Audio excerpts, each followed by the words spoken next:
नमस्कार, आप देख रहे हैं हरियाणा विशेष और मैं हूं आपके साथ आयुष चित्रांश।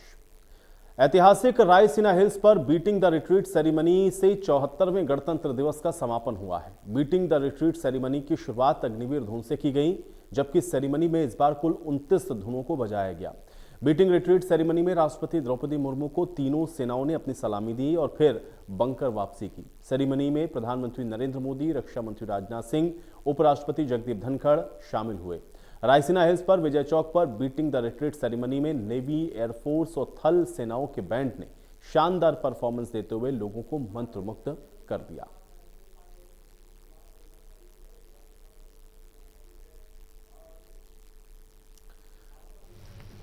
तो बीटिंग द रिट्रीट सेरेमनी से पहले की 3 तस्वीरें। उपराष्ट्रपति पहुंचे, प्रधानमंत्री और रक्षा मंत्री तीनों की मौजूदगी यहां पर रही है। और दिल्ली के विजय चौक पर आज बीटिंग द रिट्रीट सेरेमनी, हालांकि मौसम आज बारिश का था, लेकिन उसके बावजूद एक अलग और अद्भुत नजारा इस बार भी बीटिंग द रिट्रीट सेरेमनी में देखने को मिला है। और हर साल 26 जनवरी के बाद बीटिंग द रिट्रीट सेरेमनी के साथ ही गणतंत्र दिवस का ये जो समारोह है उसका समापन होता है।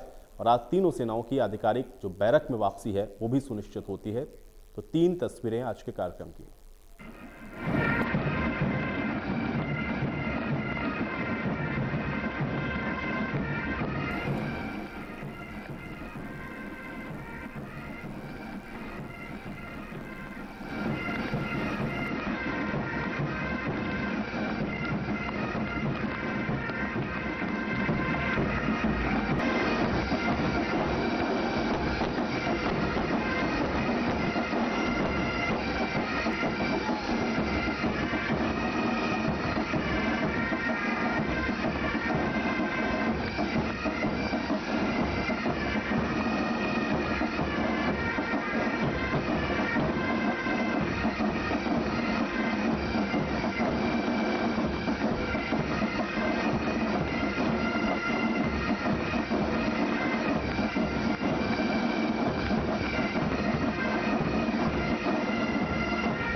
वहीं गोहाना में बीजेपी की जन उत्थान रैली का आयोजन किया गया, जिसमें मुख्यमंत्री मनोहर लाल ने शिरकत की है। इस दौरान मुख्यमंत्री मनोहर लाल का फूलों से स्वागत हुआ है। इस रैली में बीजेपी प्रदेश अध्यक्ष ओपी धनखड़ और सोनीपत से सांसद रमेश कौशिक, बीजेपी संसदीय बोर्ड के सदस्य सुधा यादव भी शामिल हुई। इस रैली में केंद्रीय गृह मंत्री अमित शाह को भी पहुंचना था, लेकिन बारिश और खराब मौसम के चलते अमित शाह इस रैली में नहीं पहुंच सके।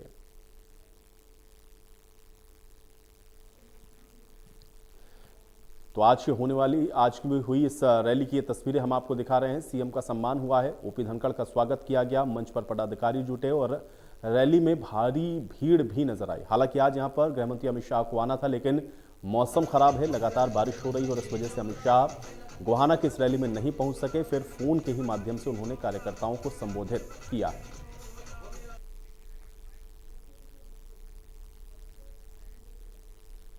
तो इस रैली में पहुंचे लोग बेहद उत्साहित नजर आए हैं। इस दौरान जब संवाददाता दीपक शर्मा ने लोगों से बातचीत की तो उनका क्या कुछ कहना है, आइए आपको सुनवाते हैं।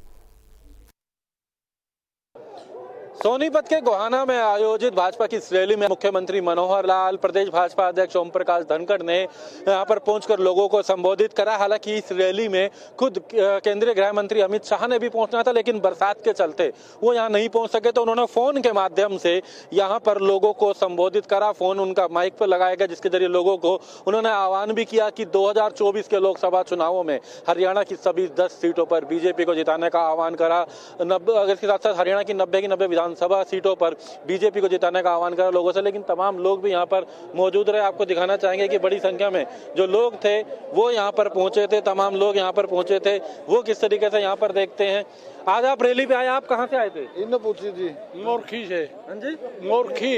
अच्छा, आज यहाँ पर उन्होंने कहा कि 2024 में सरकार आने की बात करी है, 10 की 10 सीटें जिताने का आह्वान करा लोकसभा में। 10 की 10 सीटें जीतेगी बीजेपी।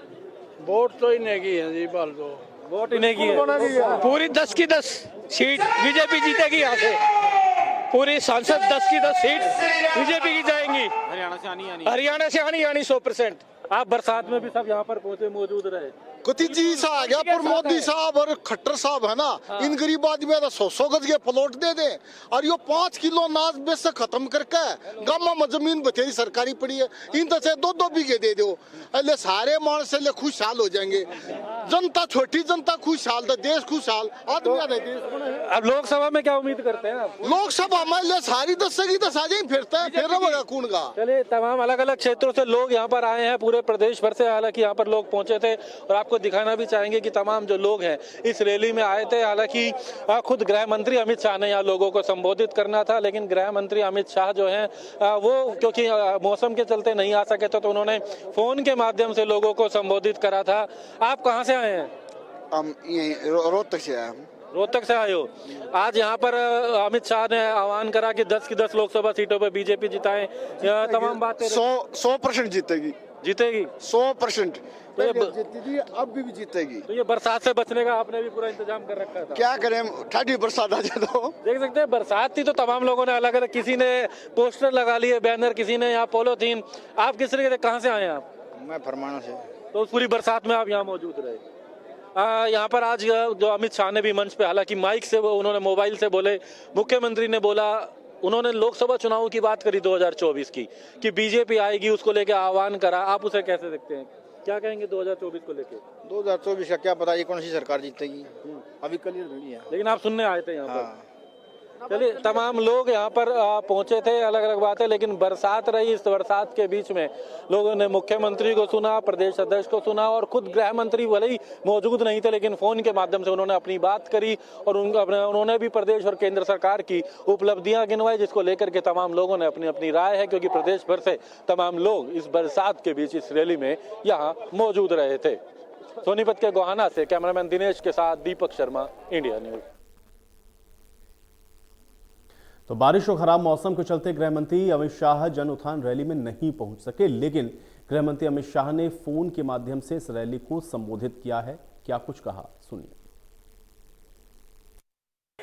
भाइयों और बहनों, आज इस रैली में मैं बड़े मन से आप लोगों को मिलने आना चाहता था, परंतु खराब मौसम के कारण हेलीकॉप्टर उठाने की परमिशन नहीं है।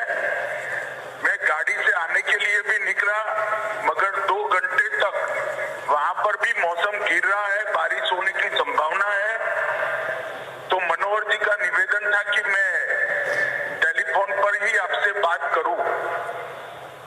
मित्रों, आने वाले दिनों में आज हमने जो गोहाना में रैली रखी है उसका मकसद है कि 2024 के चुनाव में हरियाणा की सभी सीटों पर कमल खिले और हरियाणा की जनता फिर से एक बार माननीय नरेंद्र मोदी जी को प्रधानमंत्री बनाने के लिए वोट करे।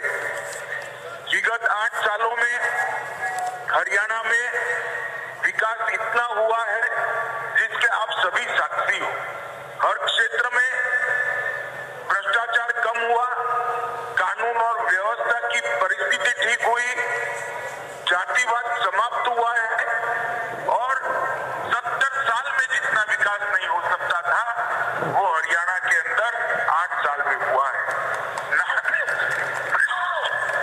ना नौकरियों के लिए करप्शन है, ना ठेकों के लिए करप्शन है और पढ़े लिखे सरपंच अब हरियाणा को आगे बढ़ा रहे हैं। भाइयों बहनों, आज मैं आ नहीं पाया हूं मगर नजदीक के भविष्य में ही मैं गोहाना आकर आपको जरूर मिलूंगा और हम सब मिलकर फिर से एक बार नरेंद्र मोदी जी को प्रधानमंत्री बनाने के लिए पुरुषार्थ करेंगे। हरियाणा की हर सीट, हर लोकसभा सीट पर भारतीय जनता पार्टी का कमल खिलेगा, उसका मुझे विश्वास है। मैं फिर से एक बार आप सभी की क्षमा प्रार्थना कर मेरी बात को समाप्त करता हूं। वही जन उत्थान रैली को संबोधित करते हुए मुख्यमंत्री मनोहर लाल ने कहा कि 2014 से पहले भय का माहौल था, लेकिन अब हरियाणा देश के साथ कदम से कदम मिलाकर आगे बढ़ रहा है। हमने सुशासन को अपना संकल्प बनाया है और बिना पर्ची और खर्ची की नौकरियां दी हैं। सीएम ने यह भी कहा कि केंद्र सरकार और दूसरे प्रदेशों ने हमारी कई योजनाओं को सराहने के साथ अपनाने का भी काम किया है। इस प्रदेश में एक भय का, एक भ्रष्टाचार का जिस प्रकार का वातावरण 2014 से पहले था, हमने उसको मिटाया, दूर किया है। और निश्चित रूप से जैसे देश आगे बढ़ा है, हम भी कदम से कदम मिला करके हरियाणा के नाते से भी आगे बढ़े हैं। हमने बहुत से ऐसे काम किए हैं, चाहे वो व्यवस्था परिवर्तन में हर गरीब आदमी की सेवा करने का हमारा काम हो। हमने सुशासन को अपना संकल्प बनाया कि हम सुशासन से अच्छा शासन देकर और लोगों की सेवा करेंगे। उस प्रकार का लगातार काम कर रहे हैं। हमने नौकरियां भी बिना भ्रष्टाचार के, बिना पर्ची खर्ची के ये दी हैं। लोगों के ट्रांसफर, जो हमारे कर्मचारी, उनके ट्रांसफर भी बिना भ्रष्टाचार के हमने कराए हैं। एक प्रकार का कांग्रेस के सरकार में कहा जाता था कि सरकार की एक इंडस्ट्री चलती है, उसको कहते हैं बीबीसी की इंडस्ट्री, बदलियां, भर्तियां, CLU। हमने वो सब बंद कर दिया और ऐसे कैसे लोगों को एक स्वच्छ प्रशासन मिले, घर बैठे सरकारी सेवाएं, योजनाएं ये कैसे दी जाएं, इसके अनूठे प्रयोग हमने किए। हमारे लोगों के घर बैठे राशन कार्ड बने, लोगों को, बुजुर्गों को घर बैठे उनकी पेंशन मंजूर कराई। हमने मेरी फसल मेरा ब्यौरा के माध्यम से किसान का जो फसल है, 14 फसलें MSP पर खरीदी गई हैं। किसी प्रकार का भी उनको मुआवजे की बात आती है तो घर बैठे मिला है। उनकी फसल के दाम DBT के माध्यम से हजारों करोड़ रुपए उनके खातों में सीधे भेज दिए हैं। कहीं भ्रष्टाचार का बीच में कोई समय नहीं किसी को मिला कि किस प्रकार से भ्रष्टाचार करना है, क्योंकि जब भ्रष्टाचार के करने के आदी थे उनके सबके हमने पंख काट दिए, उनके रस्से काट दिए, उनको बेरोजगार कर दिए, बेरोजगार कर दिया हमने उनको। और जो हमारे ये कांग्रेस के मित्र बार बार कहते हैं बेरोजगारी बढ़ गई, मैं समझता हूं जो भ्रष्टाचार के और जो इस प्रकार के कैंसर के रोगी भ्रष्टाचार करते थे और इन लोगों के आगे पीछे घूमते थे, वही कहते हैं हम बेकार हो गए, हम बेरोजगार हो गए। अब गरीब लोगों को रोजगार देने के लिए उद्योग लगाए, लघु उद्योग भरपूर मात्रा में, लगभग 8.5 लाख लोगों को प्राइवेट रोजगार मिला है। 1 लाख के लगभग लोगों को हमने सरकारी पक्की नौकरियां दिलाई हैं और ऐसे ही आउटसोर्सिंग पर HKR के माध्यम से भी हमने लोगों को रोजगार दिलाया है। मुख्यमंत्री अंत्योदय परिवार योजना के अंतर्गत 32,000 लोगों को सीधा सीधा लाभ हमने दिलाया। चाहे बैंक से लोन है, चाहे सरकारी ग्रांट है, इस प्रकार के सारे लाभ उनको दिए गए हैं। सबने अपनी आय को बढ़ाने के उद्यम किए हैं। तो इस परिवार पहचान पत्र के माध्यम से हमने आयुष्मान योजना को आगे बढ़ाते हुए गरीब लोगों को, जिनकी आय सीमा 1,20,000 रुपया होती थी, उसको 1,80,000 रुपया बढ़ा करके 15 लाख से 29 लाख परिवारों को 5 लाख रुपए का जो आर्थिक बीमा, जो उनके स्वास्थ्य का बीमा मुफ्त में, वो उनको लागू कराया है। इसी प्रकार परिवार पहचान पत्र के माध्यम से जो गरीब परिवार हैं, 1 लाख से नीचे जिनकी आय है, उनके लिए हमने कैंप लगाए। कैंप लगा करके उनको रोजगार देने की व्यवस्था की।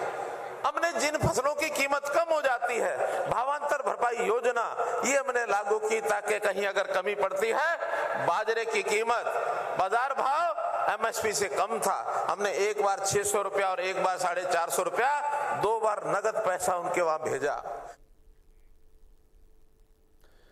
गोवाना में बीजेपी के जन उत्थान रैली में पहुंचने पर बीजेपी प्रदेश अध्यक्ष ओपी धनखड़ का स्वागत किया गया है। इस दौरान ओपी धनखड़ ने रैली को संबोधित करते हुए कहा कि जो जज्बा -50 डिग्री देश की रक्षा करने वाले सैनिकों का होता है, वैसा ही जज्बा हमारे अंदर भी है। ओपी धनखड़ ने कहा कि कोई भी हमारे जज्बे को कम नहीं कर सकता है।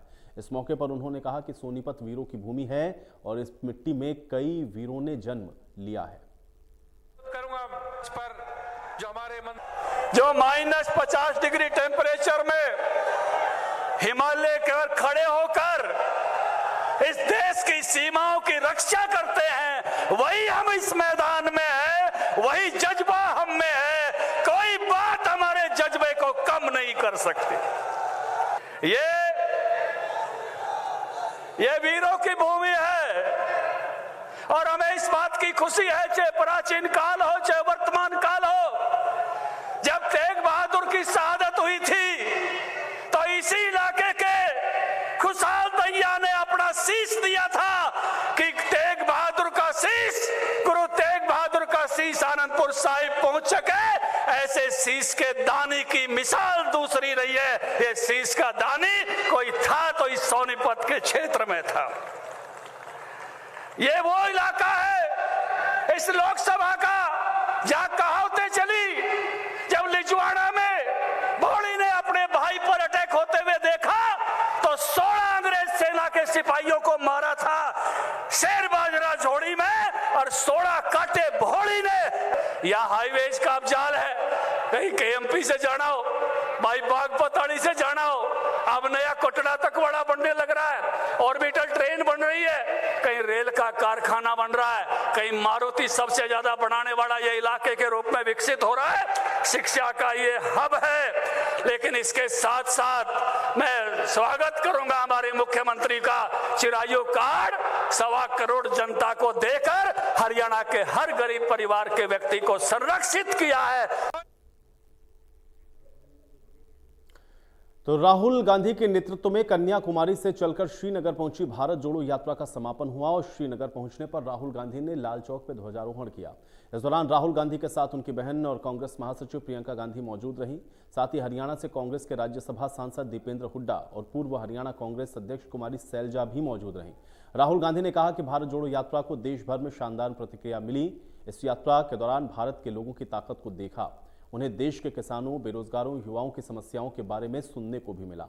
आपको बता दें कि भारत जोड़ो यात्रा 7 सितंबर को तमिलनाडु के कन्याकुमारी से शुरू हुई और देश भर के लगभग 75 जिलों से होकर गुजरी है।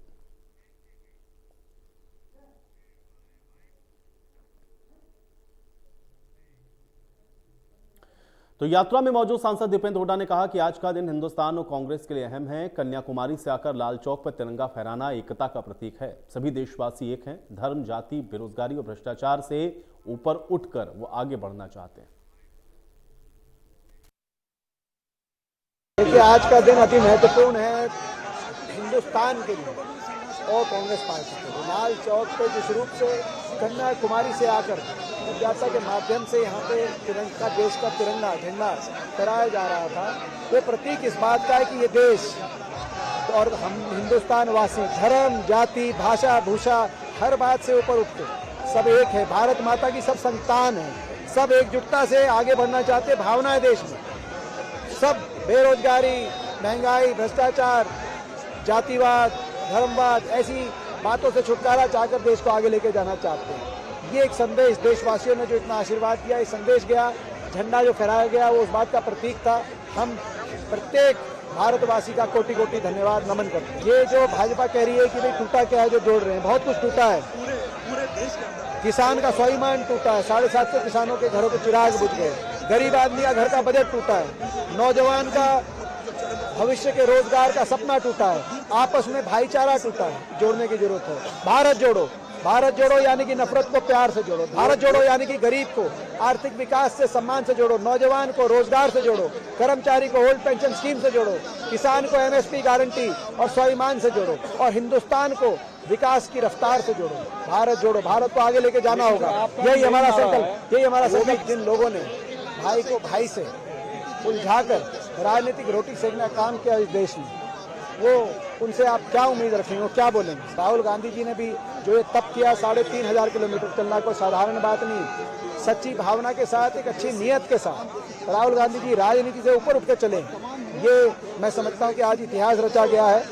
आज हम देशवासियों को नमन करते हैं, देशवासियों का धन्यवाद करते हैं, करोड़ों हिंदुस्तान वासियों का जिन्होंने आशीर्वाद दिया इस यात्रा को, और हम राहुल गांधी जी को बधाई देते हैं जिन्होंने एक तप, तपस्या और आज संकल्प को यहाँ पे पूरा करने का काम।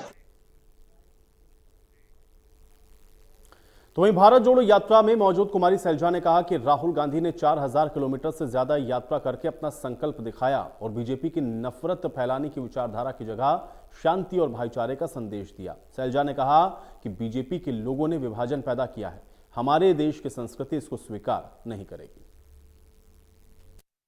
4000 किलोमीटर से ज्यादा दूर चलकर राहुल गांधी जी ने अपना संकल्प दिखाया है, अपनी दृढ़ता दिखाई है कि हमने देश को इकट्ठा रखना है। जो भारतीय जनता पार्टी की गलत सोच है, जो नफरत फैलाने की विचारधारा है, उसके विपरीत जो हमारे देश की संस्कृति है, भाईचारे की है, अमन की है, चैन की है, शांति की है। अंबाला में पंडित केदारनाथ शर्मा चैरिटेबल अस्पताल और ट्रस्ट की तरफ से निशुल्क मेडिकल स्वास्थ्य चेकअप कैंप प्राचीन शिव मंदिर जटावाला में लगाया गया। इस कैंप में blood sugar, uric acid test, lipid profile test, HB test निशुल्क किए गए। इसके साथ ही आयुष्मान कार्ड और परिवार पहचान पत्र, ई श्रम कार्ड भी मौके पर बनाए गए। अंबाला की मेयर शक्ति रानी शर्मा की देखरेख में चल रहे इस कैंप में कपिल आई अस्पताल से नेत्र रोग विशेषज्ञ Tushar Goyal, MM super speciality अस्पताल मुलाना से हड्डी रोग विशेषज्ञ डॉक्टर समीर और सामान्य रोग विशेषज्ञ डॉक्टर सुनीता गुप्ता और त्वचा रोग विशेषज्ञ डॉक्टर संजीव गुप्ता ने अपनी सेवाएं दी हैं। कैंप में जरूरतमंदों के लिए लेंस कपिल आई अस्पताल ने मशीन के द्वारा बिल्कुल मुफ्त में डाले हैं। बच्चों ने भारत के अग्रणी प्लेटफॉर्म फर्स्ट इन क्लास के लिए रजिस्ट्रेशन भी करवाया। ये शक्ति रानी जी और विनोद शर्मा जी की तरफ से हमारे यहाँ पे जट्टोवाले प्राचीन मंदिर में कैंप लगाया गया है, और जो बहुत ही सुविधाएं हमको प्राप्त कर रहे हैं हम इससे। तो हम लोगों को बहुत टेस्ट सारे फ्री हुए हैं, हमें बहुत अच्छी तरह से मेडिकल चेकअप मिला है, और हमको सारी मेडिसिन्स भी यहाँ पे फ्री मिली हैं। और हमें हॉस्पिटल्स में जाके इतनी देर तक खड़े होना पड़ता है, तो इसलिए मुझे सबसे अच्छा लगा कि हमें फ्री ऑफ कॉस्ट हमें यहाँ पे सब सुविधाएं प्राप्त हो रही हैं। मैं विनोद शर्मा जी का और शक्ति रानी जी का बहुत तहे दिल से धन्यवाद करती हूँ। आज पूर्व केंद्रीय मंत्री विनोद शर्मा की तरफ से और मेयर शक्ति रानी शर्मा की तरफ से फ्री मेडिकल कैंप लगाया जा रहा है, जिसके अंदर फ्री मेडिसिन भी प्रोवाइड करवाई जा रही है और बच्चों के लिए फ्री कोचिंग भी प्रोवाइड करवाई जा रही है। उसकी वार्ड नंबर 9 और अंबाला वासियों की तरफ से हम विनोद शर्मा जी और मेयर शक्ति रानी शर्मा जी का तहे दिल से धन्यवाद करते हैं। विनोद शर्मा जी द्वारा जो फ्री मेडिकल कैंप करवाया जा रहा है प्राचीन जट्टा वाले मंदिर के अंदर, इसके लिए मैं विनोद शर्मा जी को और जट्टा वाले मंदिर के जो प्रधान हैं श्री प्रमोद सिंगला जी को तहे दिल से धन्यवाद देना चाहूँगा, क्योंकि इस कैंप से ना केवल आसपास के गरीब लोगों को फ़ायदा होगा, बल्कि आसपास के लोग जो आयुष्मान कार्ड में अपना नाम चेक करवाना चाहते हैं कि क्या उनका नाम उसके अंदर इंक्लूडेड है या नहीं है, या फिर परिवार पहचान पत्र के अंदर कोई भी संशोधन करवाना चाहते हैं, उनको भी यहाँ पे उसके लिए फैसिलिटी प्रोवाइड करी गई है। तो इसके लिए मैं तीनों यानी कि विनोद शर्मा जी और मंदिर प्रशासन और MMU यूनिवर्सिटी जो हॉस्पिटल की तरफ से यहाँ पे जितने भी डॉक्टर स्टाफ आ रखे हैं, उनका मैं तहे दिल से धन्यवाद करना चाहूँगा। और चलिए इसी के साथ हरियाणा विशेष में मेरे साथ फिलहाल इतना ही।